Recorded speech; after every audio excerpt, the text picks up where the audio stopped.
welcome to the Sugar and Spikes podcast, a podcast for entrepreneurs, side hustlers, and anyone ready to uplevel their career in their own damn way. I'm Des. I'm a life coach for a woman who get that having it all sometimes means having to balance the good and the bad, the sugar and the spikes, and all the in-between.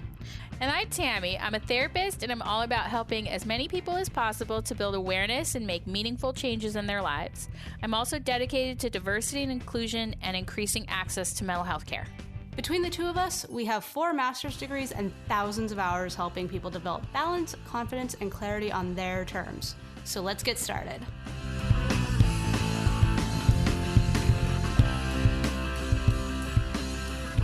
Hi everyone, and welcome to another episode of Sugar and Spikes. Today is a very, very special episode. We have a guest that I'm truly honored to have on. I'm Des. With me I have Tammy as well as our my faithful co-host. And today's guest is really an inspiration behind my business. Her work gave me the motivation and confidence to start my business. She's one of the reasons why I started the podcast. Really one of the most influential authors, influencers that I know. So we have Cara Alwill Leyba on the show, someone that I actually was listening back and I was like, it's like every third episode I quote her. I know. So Cara, welcome. Hi, thank you so much for having me on, Des. I'm so excited to be here. Thanks.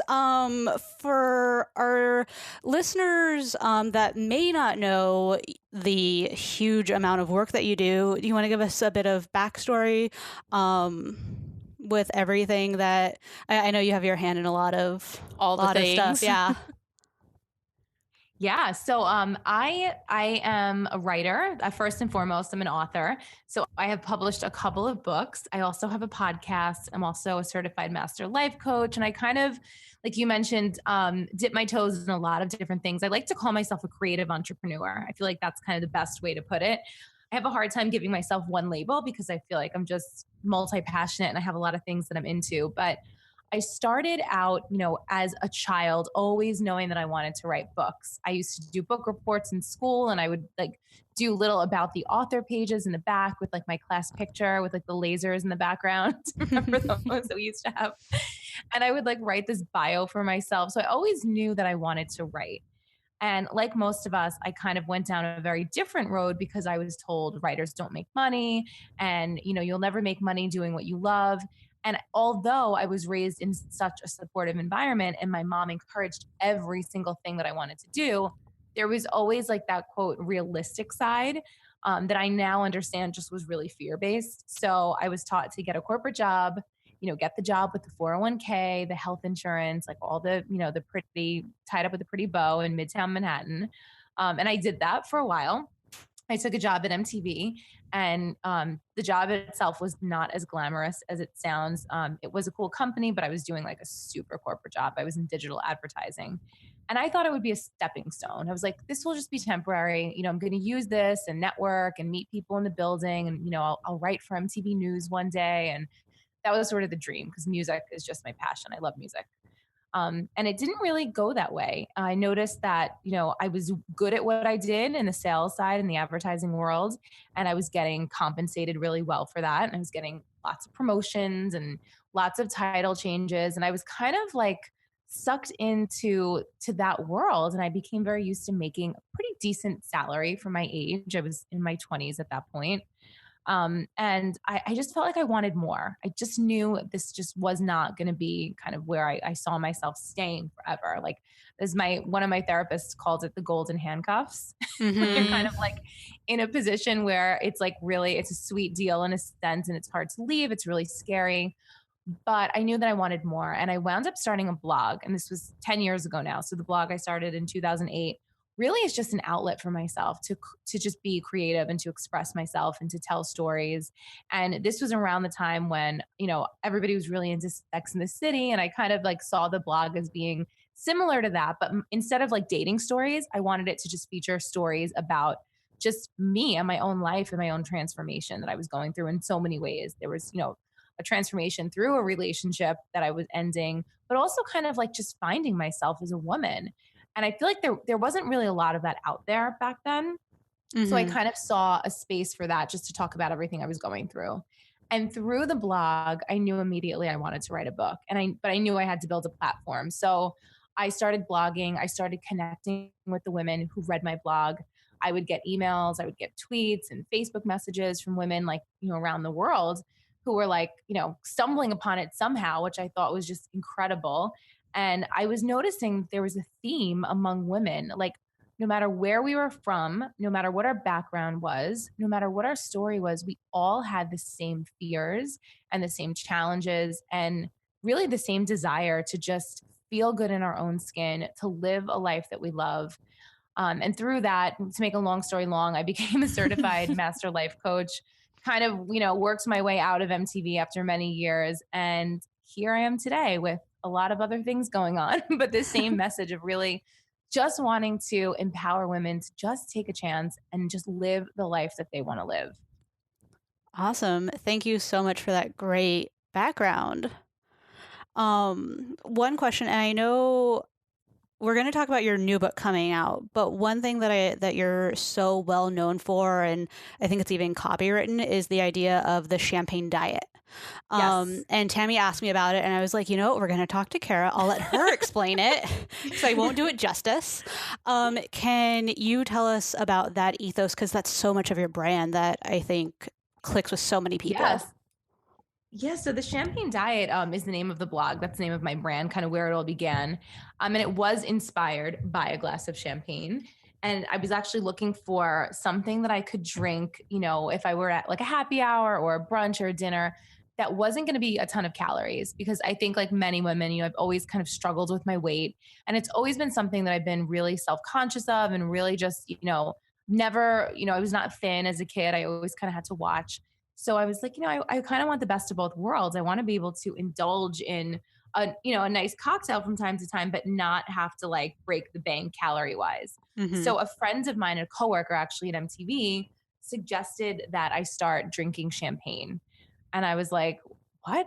It just didn't register for me. I was like, not, anyone that ever like, I think I maybe had a sip of champagne like once in my life at that point. And she's like, no, you don't understand. Like, this is what all the models drink and this is what they drink in Paris and it's so glamorous. And I was like, all right, I guess I'll try it. And we went to some happy hour that night. We took clients out, I think. It was in, the middle of Manhattan, some dive bar, some like Irish pub. And I proudly like walked up to the bartender and I was like, I'll have a glass of champagne. And he just laughed at me and he's like, okay. And he like dug out some, some bottle from like the basement and like, poured me this champagne. But I felt like, the second that I had that in my hand in that environment, like something shifted in me. I felt this feeling of like this elevated feeling, almost like more worthy and more glamorous and more sophisticated and just more special, really. So champagne for me really was never really about the actual drink of champagne, although I do love a glass of champagne. It was about the feeling that it created, the feeling that it evoked in me, which was that sense of luxury. And I started to think about how, we equate champagne with celebrations and special occasions. And like, why can't we have a special occasion every day? Why can't we drink a glass of champagne on a random Tuesday afternoon and toast to our lives? And that was really the theme of the blog and where the Champagne Diet all began. It really has always been a metaphor and just a lifestyle for celebrating and living effervescently, as I like to say. And living in an empowered and authentic way, which is something you really talk about in your new book. Yes, definitely. So I was skimming through it last night and today, and I really like that I think this book is really timely because with the Me Too movement and kind of the cultural consciousness of women and what women go through in society, I think it's really timely right now. And you talk a lot about the idea of letting go of perfection and kind of owning who you are.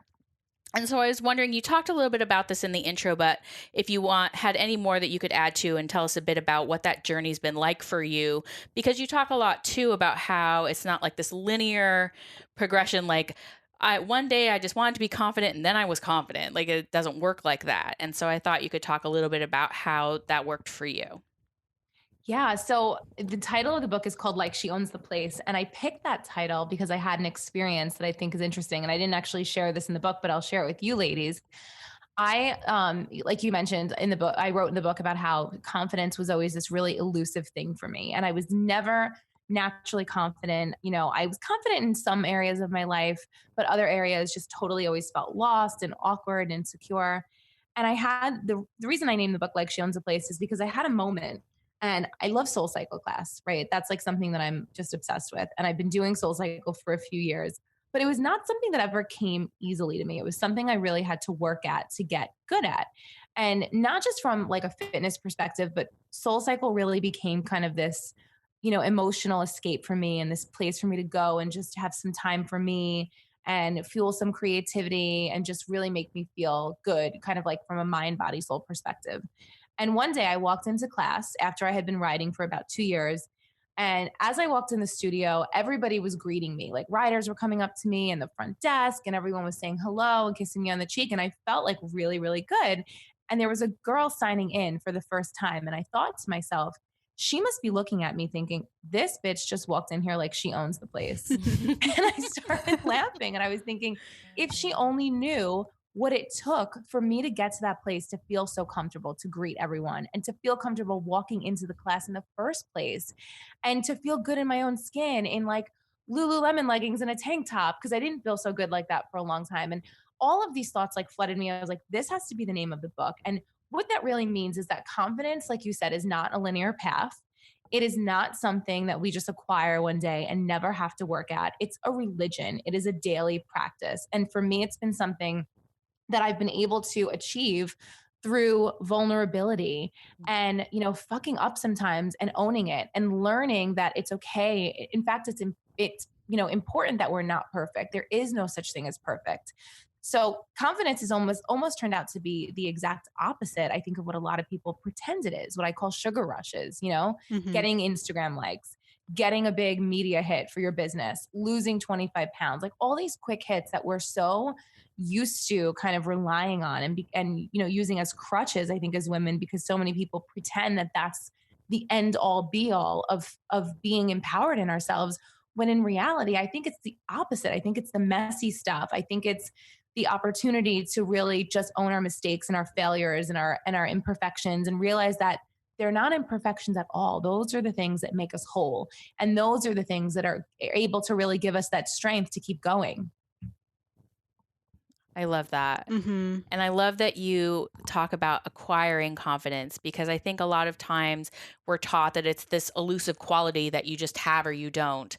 And so that you can actually build it through living a life of self-compassion and self-worth, rather than these sugar rushes, which are really just deriving your self-worth from like external people telling you you're awesome. Well, I feel like it's like the inner work is like the vegetables, like the good stuff that's going to sustain you. Whereas the sugar rushes that you're talking about are the quick fixes where it's also really easy to grab from. Speaking from recent experience, I've had like a couple of solid sugar rushes lately where it's been like, I want more of that. Like, I need more of that. How do I get that? How do I get the feedback on that post? What about all this? And then it's like, but I haven't been focusing on the inner stuff. Yeah. So I think like identifying it as something that's so easy for all of us to kind of connect with, like grabbing a candy bar and stuff, is really a brilliant way to explain it. Yeah. Yeah, you nailed it. I mean, confidence, sustainable confidence is a term I talk about in the book. And there's a big difference between sustainable confidence that's going to take you through those really challenging times and the times where we're not getting the feedback on our posts, or we're not getting the sales in our business, or, we're not having those moments where we feel totally on and beautiful. And that's the stuff that we have to work on, because when all those little things go away, we're really just left with ourselves. And if you don't know yourself and you don't love yourself for who you are, then what do you have? Hey guys, Des here. I'm just popping in with a quick message for all of you entrepreneurs and side hustlers out there. Are you ready to grow your business so you have real influence, so that when you speak, people don't just listen, they actually do something? Do you want to be able to share your message, product, or service in a way that feels truly authentic to you so you can stand out from the crowd? Are you ready to finally be a true leader in your industry? If so, then it's time you signed up for the free Legendary Leadership Challenge. In just 5 days, you will be able to define your leadership style, develop a whole new way to view all the things on your to-do list so you're not overwhelmed, create consistent, standout content, increase your community engagement and connections, like real, actual connections, and redefine self-care so you can keep doing all the things you're made to do. If you're ready to rise up as the legendary leader you know you are, then head on over to DesireeW.com and click on the Legendary Leadership Challenge and sign up today. And when you sign up for the challenge, you also get 5 free days to all of the content in the Legendary Leadership Society. Guys, it's nuts. So, if you're ready to learn how to lead your way, take the Legendary Leadership Challenge today. Exactly. Yeah, and that was one thing that really stood out about the book. Was it's something that I really haven't read before framed up in the way that you framed it in terms of sustainability and maintenance. I feel like so often we're inundated with these messages around like quick fixes and, feel good now type of stuff. But really bringing it into that more maintenance phase was a completely fresh perspective. Yeah, exactly. I think it's just something that like we really need to change the conversation around. And I think more women need to speak out about this and talk about like what it really took for them to get where they are. And I think if more women were honest about it and, really were comfortable sharing all of those moments of insecurity and those moments of self-doubt, I think we would just have a much more frank discussion about what it looks like to empower yourself and realize that every single day is not going to be perfect. And we need to just keep sharing that with each other. Mm-hmm. And I feel like that awareness piece that you're speaking about ties in really well with another piece in the book where you talk about audacious auditing, which I thought was a really cool way to kind of, sorry, I'm having a moment. Like, I guess I'll say introduce the idea of awareness around those pieces. Can you speak to what audacious auditing is and kind of how folks would get started with that? Yeah, so audacious auditing is my term for eliminating the people, the thoughts, and the habits that don't serve us. So if you look at your life overall and you think about the areas that cause you stress or dis-ease, usually there's something going on there that you're pretty aware of that's bringing those feelings. So it could be a toxic friendship or a toxic relationship. It could be your nightly drinking habit. Maybe you're having one too many glasses of wine and you're not sleeping well and you're waking up feeling like crap the next day.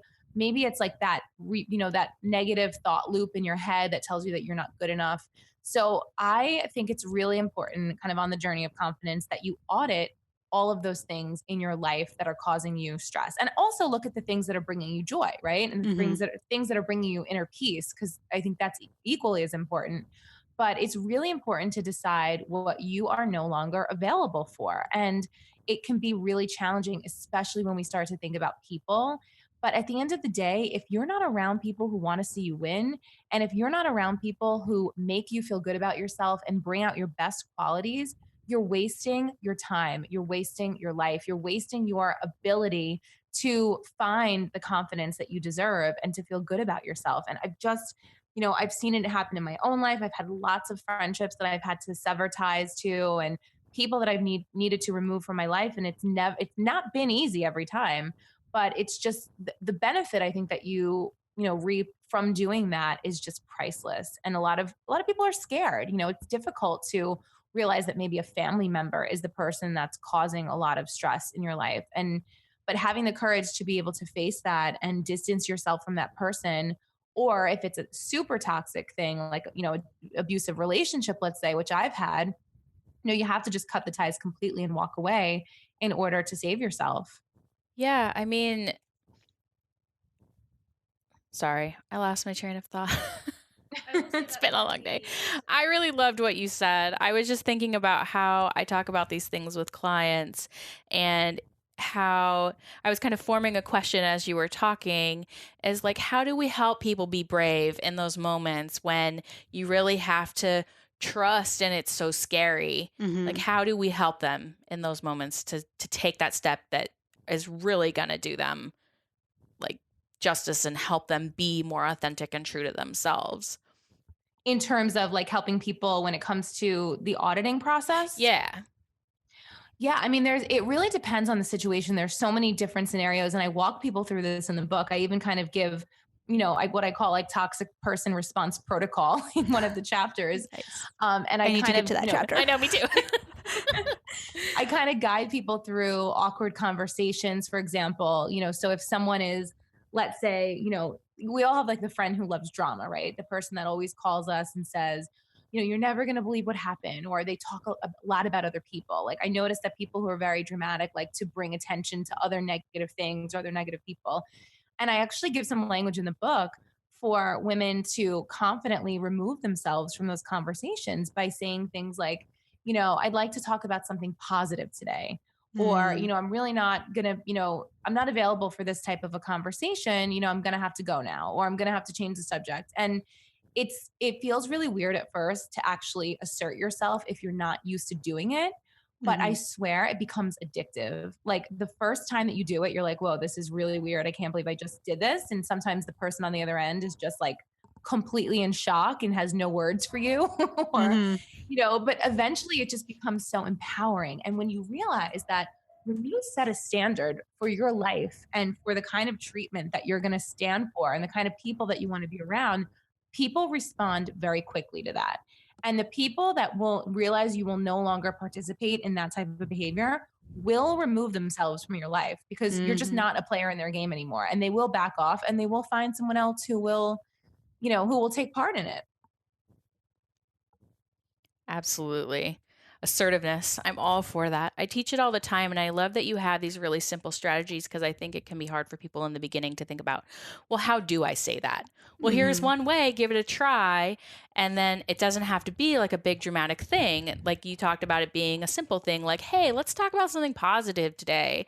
And so it doesn't have to be all the drama and the fear around it because it can be so simple but make huge changes. And one of the things that I love about how you present it is like, I know Tammy and I are both kind of trained in assertiveness and everything, but it's still, there's a disconnect for me. But like listening to the work you've done and reading your work, just the idea of what am I available for and what am I unavailable for makes assertiveness so accessible and so clear that it nearly immediately becomes intuitive. Like that check-in of, am I available for this right now? Am I unavailable for this? I might totally have to steal that. I'll just be honest right now. Steal away. It's a good one. Yeah, I'm all about simplifying these things. I think that there's a lot of people out there that talk about these topics and they make it feel really overwhelming. And I'm just all about simplifying it and just getting really clear on what you want in your life. And once you become clear on that, it just starts to become really simple to separate like what's working and what's not. One question that I do have that I want to make sure that we get to is, as you may know, or like as we've kind of talked about before, is we're all about the nitty gritty and the not so cute stuff. And in your book, you talk about like not giving up with setbacks. And I was wondering if you could just speak for a little bit about what do you tell someone who just feels like the world is just completely punching them in the face, where it's like setback after setback? Because I know you've experienced those pieces where you've just wanted to like give up and walk away. Can you speak to that? Like how you help them stay the course when things are just hard. Yeah, I mean, I've experienced that so many times. Even just very recently, I've experienced it as well. Like it doesn't ever go away. I think that's what people need to realize first and foremost. No matter how much success one has achieved, or no matter how confident one becomes, there are still those feelings of, oh my gosh, the world is falling apart. Oh my gosh, this person doesn't understand me. Oh my gosh, what if this doesn't work, right? So I went through a lot of growing pains with this book. This is my first book with a major publisher, and it's been a different experience for me. And a lot of the pressure has been self-imposed. I put it on myself because I realize now there's a big team that I'm working with, and, dollars against this, and just expectations, and, a whole different world. And when I found myself in the moments of stress or fear, I realized that, ultimately I want to be successful. And ultimately, everyone listening here wants to be successful in whatever it is that they're, working on in their lives. Mm-hmm. When you start to put stress around that situation and when you start to think of it in a negative way, we know that what we focus on expands. So you're automatically really repelling those things that you want from yourself when you start to think negatively about them.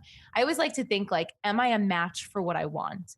So if I want success, am I acting like an energetic match for success? Meaning, am I thinking successful thoughts? Am I, putting successful habits in my life? Am I, dressing like a successful woman? Am I acting like a successful woman?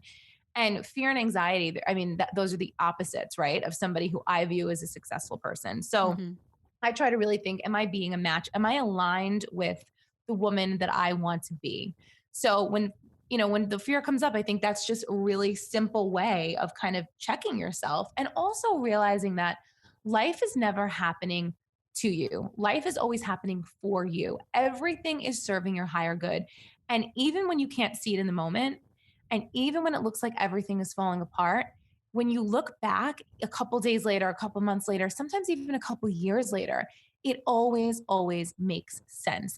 I always say the single biggest thing, the single biggest tool, I think, and skill that you can acquire as a successful woman is perspective and the ability to look at everything and realize that nothing is really falling apart.